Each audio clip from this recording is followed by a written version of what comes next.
I want to move out, but my parents might guilt me into staying. Hi, I'm Sahej Kaur, a practicing therapist and an advice columnist with the Washington Post. A daughter of Mexican immigrants asked me how to tell her parents to stop guilt-tripping her into staying with them after she graduates college. Here's the advice that I gave her. First, you want to figure out whether the guilt you feel is justified. Is it coming from acting immorally and doing something harmful, or is it simply rooted in disappointing your parents and diverging from their expectations? The former means you should change your behavior. However, the latter indicates that, on some level, you believe disappointing your parents counts as a moral failure.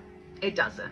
Now, instead of going on the guilt trip they want to take you on, ask them directly about it by saying something like, what is it that you're really worried about? This might open a larger conversation around their fears, their loneliness if you leave, or another issue that you can address. Next, I'd encourage you to consider what it is you want more specifically. Your parents are operating from a different cultural framework of what is normal, so you might want to try to get them on board with your choices by being more specific about what you want and how you'll get there. This will help you get clarity on what is important to you, have a thought-out plan to share with them, and mitigate their fears. Finally, invite your parents to consider their feelings by reflecting and reframing their guilt-riddled statements. For example, when they say some variation of "why would you leave us?"